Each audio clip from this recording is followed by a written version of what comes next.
تمہاری بیویاں تمہاری کھیتیاں ہیں، اپنی کھیتیوں میں جس طرح چاہو آؤ اور اپنے لیے نیک اعمال آگے بھیجو اور اللہ سے ڈرتے رہا کرو اور جان رکھو کہ تم اس سے ملنے والے ہو، اور ایمان والوں کو خوشخبری سنا دیجئے۔ یہاں دیکھیے کہ عورت کو کھیتی کہا گیا، کچھ عورتیں بڑی ناراض ہیں اس پہ، ہم کھیتیاں کیوں بن گئی؟ تو آپ کو کیا بننا ہے؟ پھول بننا ہے، چاند بننا ہے؟ دیکھیں نا، فلموں میں، گانوں میں، ڈراموں میں عام طور پہ عورت کو چاند کہتے ہیں۔ کسی کو مشکل ہوتی ہے چاند کو دیکھنے کے لیے؟ کچھ خرچ کرنا پڑتا ہے؟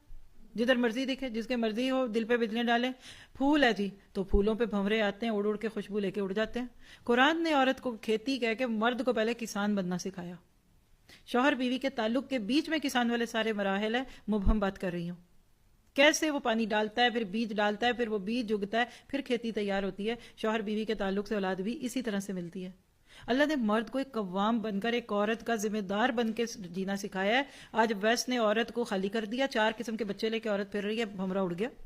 اس کو خوشبو چاہیے تھے، وہ لے کے چلا گیا، جس دن دل بھر گیا نکال گیا۔ کھیتی تو آپ کی کنسٹڈی میں ہوتی ہے، کوئی پرندہ بھی کہیں سے آ جاتا ہے تو وہ کسان کو فکر لگتی ہے کہ یہ کیوں آ گیا۔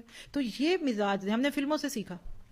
ہمارے یہاں عورت اور مرد کی شادی اور طلاق فلموں سے، شادی کا طریقہ بھی فلموں سے، اور طلاق کا طریقہ بھی فلموں سے۔ طلاق ہے، طلاق ہے، طلاق ہے، اوپر بجلی گرجتی ہے، پھر عورت کو گھر سے باہر نکال دیتا ہے مرد اور کہتا ہے اب تو جا جا، تجھے طلاق دی، اور وہ رو رہی ہے، میرے سرکار مجازی خدا میں باہر کہاں جاؤں گی؟ وہ کہتا ہے میں تمہیں نہیں رکھ سکتا، تم تو اب میرے لیے غیر محرم ہو۔ نا حول ولا قوت الا باللہ۔ وہ اسلام جو مرغی کاٹتے وقت کہتا ہے تھوڑا سا جھٹکا دے کے چھوڑ دو، اس کا گندا خون نکل جائے، اس کو ذرا ٹھنڈا ہونے دو۔ وہ ایک عورت جو ابھی مسز ہے، ٹپ ٹپ کرتی، گاڑی کی چابی، ٹسلا کی گاڑی، پرادا کا پرس فلاں پکڑ کے، جس مرد کی وہ بیگم ہے، صرف مرد کے منہ سے 3 لفظ نکلے طلاق طلاق طلاق تو وہ بیوہ ہو گئی یا بیوی بھی نہ رہی، تو کیا ہو گئی؟ کیوں ہمیں نہیں پتا یہ باتیں؟